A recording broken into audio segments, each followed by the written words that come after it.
When the interspecies childcare exchange program was announced, diplomats hailed it as a triumph of peace, understanding, and cultural exchange.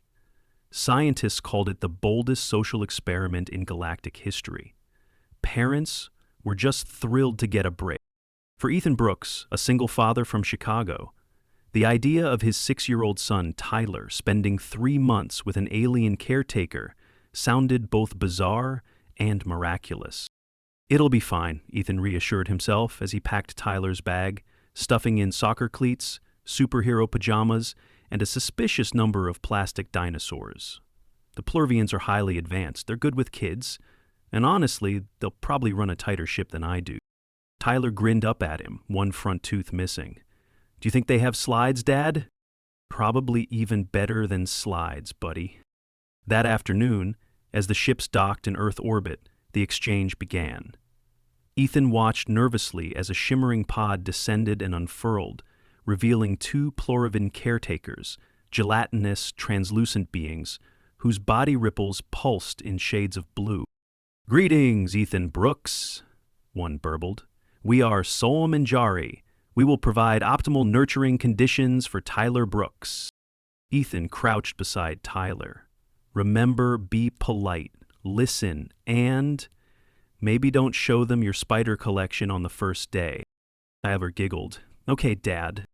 As Tyler was led up the ramp, babbling excitedly about race cars and worms, Ethan exhaled. Then he turned to face the second half of the arrangement. A small, scaly alien with iridescent skin and wide, blinking eyes stepped forward, clutching a clipboard. "Designation Noprick," it chirped. "Assigned to Ethan Brooks as parental ward." Ethan blinked. "Wait, you're staying with me?" Noprick tilted its head. "Exchange is bilateral. 3 juveniles assigned to your care." Before Ethan could respond, a second pod opened, and 3 tiny Plurvian children tumbled out. They looked like rubbery octopuses with enormous eyes, each one barely the size of a watermelon. They immediately began slithering across the lawn, giggling in warbling tones as they tangled in a garden hose and sprayed themselves with water. "Oh," Ethan murmured, "this is going to be interesting." The first day was chaos. Tyler, now aboard the Plurvian vessel, gleefully sprinted down the gravity-defying hallways, ignoring Jari's repeated warnings about velocity limits. Within an hour, he'd built a pillow fort out of bioluminescent furniture, skinned his knee on a hollow console, and tried to taste test a synthetic nutrient dispenser. On Earth, Ethan found himself frantically child-proofing his apartment as the Plurvian young hurled themselves at every surface. "Noprick!" Ethan yelled as one juvenile scaled the kitchen cabinets, gleefully squawking. "Is it normal for them to climb everything?" Noprick flared an iridescent pattern of alarm. "They have never encountered a non-adhesive environment. Containment failure imminent." One Plurivian slipped off the counter, bouncing harmlessly off the couch and wobbling upright. Ethan half laughed, half panicked as he caught another one by its wiggling tentacles. Over the next few days, the cultural clash escalated. On the Plurvian ship, Tyler discovered the zero-gravity playroom and launched himself repeatedly at the ceiling, ignoring the panicked chirps of his caretakers. "Tyler Brooks, please desist," Solm pleaded. "Gravitational parameters are not designed for such mass impacts." "I'm fine," Tyler whooped, pushing off a wall to somersault through a hoop. On Earth, Ethan tried to teach the Plurvian juveniles to play soccer in the backyard. Within minutes, they had absorbed the ball into their bodies, squealing with joy, leaving Ethan kneeling on the grass, laughing helplessly. Noprick watched with dismay. "They are destabilizing their gelatinous matrices. This is unacceptable risk." Ethan wiped his eyes. "They're just having fun, Noprick." Meanwhile, the Plurvian ship descended into what Solm and Jari described as containment collapse. Tyler scaled observation towers, dangled from environmental control conduits, and sampled anything that looked remotely edible, including a glowing blue snack meant only for photosynthetic beings. Back on Earth, the Plurvian juveniles discovered Ethan's kitchen blender. He found them clustered around it, squealing and vibrating as they dropped jelly beans, paper clips, and a small potted plant into the whirring blades. Noprick shrieked. "Culinary device is not an experimental substrate." Ethan lunged, unplugged the blender, and gathered the Plurvian toddlers into his arms. They wriggled and chirped with pure glee. By the end of week 1, Ethan was drinking coffee by the gallon, Tyler had given the Plurvian caretakers minor nervous breakdowns, and the Intergalactic Childcare Council was already requesting progress reports. Ethan sat at his kitchen table, hair askew, as Noprick paced.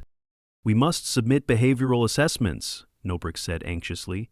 "Data indicate hazardous activity patterns." Ethan sipped his coffee. "Noprick, you gotta relax. Relaxation's incompatible with survival," Noprick muttered. Meanwhile, on the Plurvian ship, Psalm recorded their log. Tyler Brooks exhibits extraordinary disregard for environmental protocols. Cautionary measures insufficient.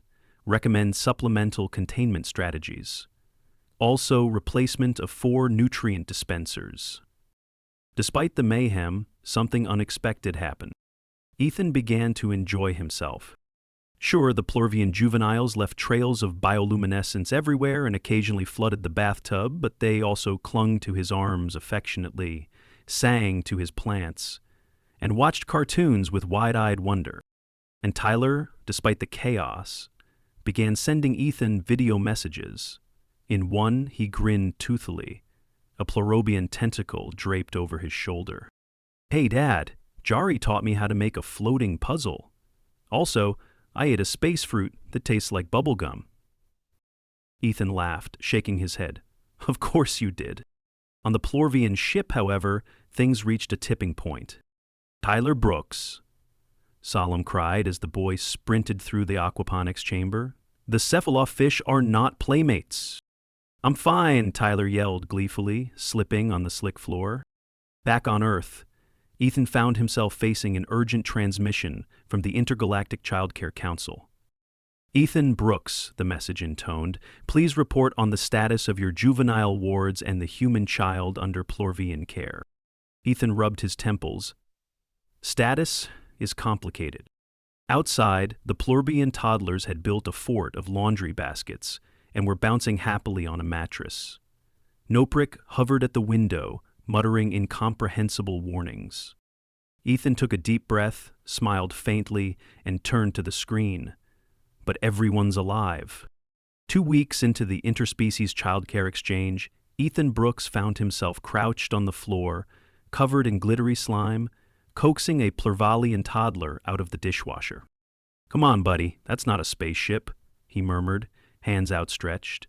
The little alien chirped, slid onto the open door, and launched itself into his arms with surprising force. Ethan stumbled back, laughing despite himself. Nobrick hovered nearby, clutching a data tablet, scales flickering in anxious pink. "Ethan Brooks, this behavior exceeds acceptable chaos thresholds." "Welcome to parenting," Ethan grinned, wiping slime off his shirt. Across the galaxy, aboard the Plurvian vessel, Tyler Brooks was pushing his limits further. He'd taught the Plurvian caretakers how to play hide-and-seek, except they hadn't expected him to crawl inside a nutrient synthesizer chute. When Jari found him, giggling and wedged between filtration coils, the alien emitted a sound not recorded in its species-known vocal register. Psalm slithered into the room, tendrils pulsing, containment failure imminent. Tyler, completely unbothered, beamed, found the best hiding spot ever. On Earth, Ethan was discovering that Plurvian children weren't just adorable, they were astonishingly smart. One afternoon, he caught them rewiring his TV remote, turning it into a light projector that displayed animated shapes on the ceiling. Another day, they organized his spice rack by molecular weight, humming tunelessly as they sorted paprika from cumin. Noprick watched in horror as one juvenile levitated a colander using a makeshift electromagnetic field. They were not designed for unsupervised terrestrial innovation. Ethan chuckled, leaning against the kitchen counter. "Relax, Noprick, they're just curious." But Noprick's fraying nerves were mirrored light years away. On the Plorvian ship, Jari slumped in a corner, exhausted. Tyler had climbed the grav tube, turned the environmental controls into a personal snowstorm, and taught the ship's voice assistant to tell knock-knock jokes. Why does the human require constant movement? Jari lamented. What is he fleeing from? Solm, reviewing yet another incident log, gave a defeated shudder. The void itself, perhaps. One morning, Ethan woke to a strange sound. He shuffled into the living room to find the Plorvian toddlers clustered around his laptop, chattering and manipulating the keys with delicate tendrils. What are you guys doing?" Ethan asked warily. The laptop chirped. Message composing. Dear Counsel. Ethan Brooks requires assistance. Subject overwhelmed. Ethan burst out laughing. Hey, snitches get no dessert. On the Plorvian ship, the aliens sent their own report. Human juvenile demonstrates advanced mischief capacity, Solm transmitted gravely. Containment protocols insufficient, requesting reinforcements. But the Council had other ideas. Instead of pulling the plug, they proposed a field test. Bring the alien caretakers and human parents together on neutral ground to assess progress. A massive playdate. When Ethan received the invitation, he stared at the screen, then at the 3 Plorvian kids dangling from the ceiling fan, and let out a long, resigned sigh. Sure, he muttered. What could possibly go wrong? The designated meeting point was the Council Recreational Dome, an artificial playground under a massive glass canopy, filled with slides, climbing walls, gravity wells, and pools of glowing orbs. Ethan arrived, with the Plorvian toddlers clinging to his arms and shoulders, humming excitedly. Moments later, a transport pod landed and out tumbled Tyler, his face lit up with pure joy. Behind him, Jari and Solm followed, their bodies quivering with exhaustion. Dad, Tyler yelled, sprinting over. Dad, you should have seen me ride the hover discs. Ethan scooped him up, laughing. Bet you gave them a heart attack. As families gathered, the experiment began. Tyler bolted toward the tallest slide. A spiral tube labeled Caution, Maximum Velocity. Jari lunged forward. Tyler Brooks, this is inadvisable. Relax, Ethan called, waving them off. He's fine. For Europa, Tyler shot down the slide, arms in the air, screaming with glee. He tumbled into a ball pit, emerged covered in floating orbs, and ran straight back up for another round. Meanwhile, the Plorvian toddlers discovered the rock-climbing wall and scaled it effortlessly, their gelatinous bodies sticking to the surface. Ethan watched with a mix of pride and alarm as they bounced at the top, squealing. Noprick nearly fainted. They are destabilizing structural integrity. But Ethan just grinned. They're kids, Noprick. That's what kids do. The aliens, however, were unraveling. Jari trailed behind Tyler, flinching every time the boy leapt from a platform. Solm hovered near Ethan, rattling off a list of potential injuries. Noprick paced the perimeter, tapping data into its tablet, muttering dire predictions. The humans, Ethan and a handful of other parents, lounged nearby, sipping coffee, trading stories, and laughing as their kids tore across the playground. I told Jari to stop worrying, Ethan confided to another dad. Tyler's tougher than he looks. Back in the ball pit, Tyler was teaching the Plorvian toddlers to cannonball from the edge, while the alien caretakers clustered in a panicked huddle. This was a mistake, Jari moaned. Catastrophic error, Solm agreed. We are doomed, Noprick whispered. By evening, the council supervisors called an end to the playdate. Parents gathered their children, alien caretakers tried to untangle their nerves, and the Plorvian toddlers hummed a sleepy tune as they curled around Ethan's arms. Back on the transport, Ethan squeezed Tyler's shoulder. Did you have fun, champ? Best day ever, Tyler beamed. Ethan smiled, glancing at Jari and Solm, who looked ready to collapse. Hang in there, he told them gently. You're doing great. As the ships drifted apart, the council observers filed their notes. Recommendation: further study. Human resilience and alien patience require ongoing assessment. Ethan, settling the Plorvian kids onto his couch, glanced out the window at the stars. "Almost broke the universe, huh?" he murmured with a grin. "Not bad for a Tuesday." By the start of the third month, Ethan Brooks had become an expert at dodging slime puddles, interpreting Plorvian squeaks, and convincing alien toddlers that the toaster was not, in fact, a teleportation device.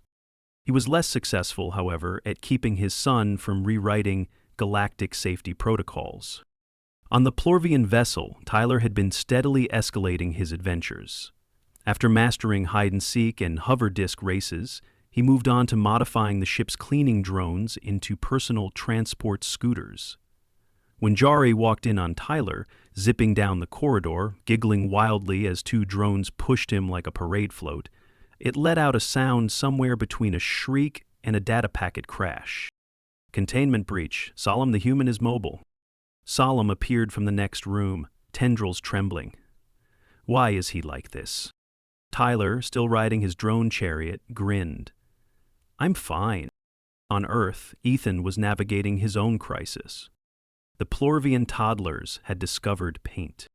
What began as an innocent art project in the kitchen turned into an apartment-wide mural with bioluminescent streaks glowing on the walls, ceiling, floor, and somehow the inside of the microwave. Noprik floated in the doorway, blinking rapidly, its scales flickering in distressed violet. "Ethan Brooks, this is an unprecedented mess." Ethan, arms crossed and trying not to laugh, said, "Honestly, it's kind of beautiful." One of the Plorvian kids squeaked happily, tracing a spiral of blue across the fridge. Noprik emitted a faint whimper. Despite the chaos, Ethan noticed something shifting. The alien toddlers, once shy and cautious, had grown confident and playful. They now chirped greetings when he came home, clung to his legs, and snuggled against him on the couch. At night, they lined up by his chair, each one humming softly as he read bedtime stories. On the Plorvian ship, something was changing too. Tyler's nonstop energy had forced Jerry and Solm to rethink their routines. At first, they'd tried containment fields and scheduled activity blocks, but Tyler would always slip past. Finally, they began adapting, designing obstacle courses and transforming long hallways into racetracks just to keep him engaged. One evening, as Tyler sat cross-legged in the central chamber, showing Jari how to build a paper airplane from synthesizer sheets, Solm pulsed gently beside them. "Perhaps," Solm mused, "the human is not merely chaos. He is adaptation." Jari considered this, blinking softly. "And we are no longer merely caretakers. We are participants." Meanwhile, Ethan received an official communication from the Intergalactic Childcare Council. "Final evaluation pending. Please prepare full behavioral and developmental reports." Ethan leaned back in his chair, rubbing his eyes. "Noprik, are you ready for this?" Noprik hesitated, then floated closer. "They have developed faster than anticipated, but their stability concerns me." Ethan watched as the Plorvian toddlers formed a conga line in the hallway, humming in perfect harmony. "They're doing okay, Noprik. You're doing okay." That night, he pulled Tyler's latest message from the tablet. "Hey, Dad, Jari helped me build a magnetic maze, and Solm said I might have a future in engineering. Also, I made them both hats out of snack wrappers. Miss you." Ethan smiled, heart warming. "Miss you too, buddy." The next day, disaster arrived. A system-wide power fluctuation struck the Plorvian ship, triggering partial gravity loss. Tyler, naturally, saw this as an opportunity. As emergency lights flickered, he floated gleefully through the air, doing somersaults and bouncing off walls. "Best day ever," Tyler whooped. Jari frantically tried to secure equipment while Solm sent an urgent call to mission control. "Human juvenile in uncontrolled flight. Assist. Please assist." On Earth, the same fluctuation rippled through Ethan's apartment, causing the Plorvian toddlers to levitate briefly, squealing with joy as they hovered above the furniture. Ethan lunged for them, arms spread. Okay, back to the floor, kids." By the time systems stabilized, the Plorvian ship was in disarray. Tyler clung upside down to a ceiling rail, grinning from ear to ear. Jari floated beneath him, exhausted. Human! Equilibrium defies prediction. Back on Earth, Noprik sent an urgent report to the Council, requesting immediate debriefing, terrestrial phase approaching unsustainable thresholds. The Council's decision came swiftly. All participants were recalled to the main station for final evaluation. Ethan packed a bag, gathering toys, art supplies, and a suspiciously sticky basketball. He watched as the Plorvian toddlers clustered near the door, blinking up at him with wide, trusting eyes. "Ready, team?" he asked softly. They chirped in unison. Aboard the Plorvian ship, Tyler helped Jari and Solm pack data pads and biosamples, humming cheerfully. "You're gonna miss me, huh?" he teased. Jari pulsed faintly. An understatement. As the ships docked, Ethan caught sight of Tyler sprinting down the ramp, arms flung wide. "Dad!" Tyler shouted, crashing into him in a bear hug. "Hey, buddy." Ethan ruffled his hair. "You break the universe yet?" "Not all the way." They stood together on the observation deck as Noprik joined Jari and Solm. The Plurivian toddlers swirled happily around Tyler, chirping their greetings.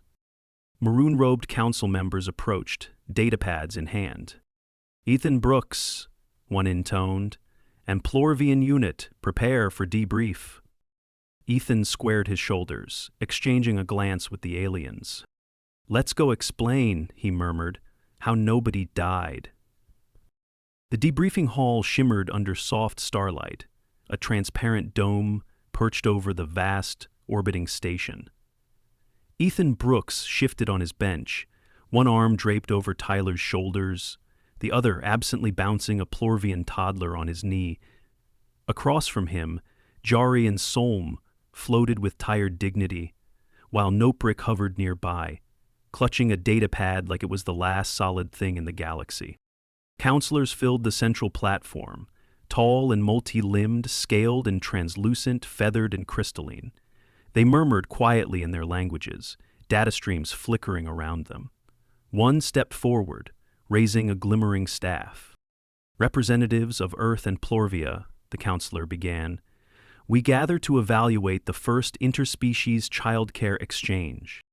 Ethan's grip on Tyler tightened slightly. He wasn't sure if this was going to be an award ceremony or an interstellar reprimand. Counselor Velna continued, voice amplified in perfect translation. "It has been observed that human juveniles possess energy outputs exceeding most models.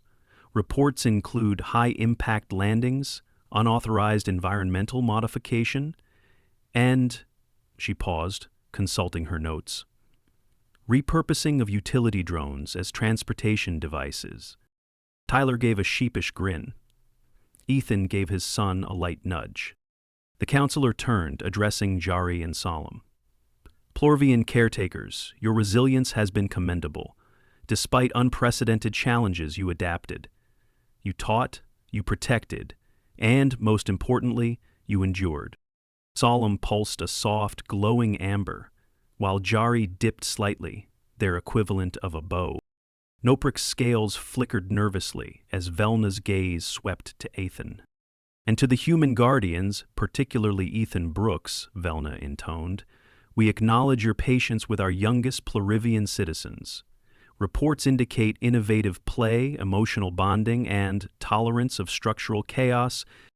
Ethan lifted a hand, halfway, as if to object, then just laughed. "Yeah, that's about right." The other parents from Earth shifted nearby, some cradling sleepy Plorvian toddlers, others exchanging wide-eyed glances.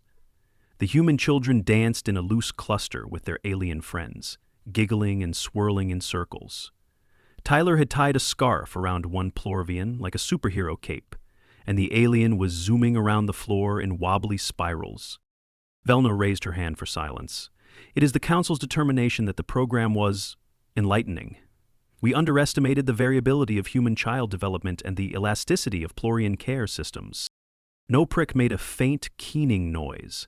Ethan reached out and squeezed the little alien's shoulder gently. Velna smiled, a flash of pearlescent teeth. But we also underestimated your shared capacity for growth.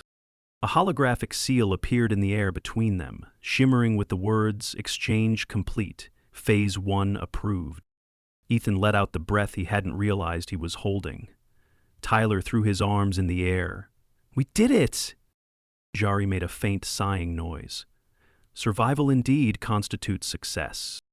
Ethan stood, the Plorvian toddlers wrapping their tentacles around his legs. He reached down, scooping one up and ruffling its soft dome. "So, what happens now?" Ethan asked. Velna folded her hands. "Phase 2. We will design new activities, better prepare caretakers, and—" Her lips twitched. "Adjust safety protocols?" Nearby, one of the Plorvian toddlers climbed onto a council bench and began poking curiously at the glowing interface. Ethan plucked the little explorer off with a chuckle. Might want to child-proof the control panels first. After the ceremony, the farewell gathering stretched into the evening. The humans and Plorvians mingled, sharing food, laughter, and even a few hesitant dance moves. Tyler zipped through the crowd, tugging Jari and Solm by the tendrils to show them every last station feature. Noprik, despite months of nerve-wracking experiences, perched contentedly on the edge of a table, quietly observing the Plorvian toddlers curled up against Ethan's side. Ethan found himself talking with other parents, comparing stories. "My daughter taught hers to play tag," one mother said, shaking her head in amazement. "Apparently, they've never invented chasing games. We lost 2 remotes and a drone," another father added with a tired grin. "Totally worth it." Ethan smiled softly, watching Tyler high-five a Velkin child with stubby wings. Jari drifted over, tendrils folding in an almost shy gesture. "Ethan Brooks, we did not anticipate forming attachments. We are grateful for this exchange." Ethan clapped him gently on the shoulder. "You were amazing, Jari, seriously. You too, Solm."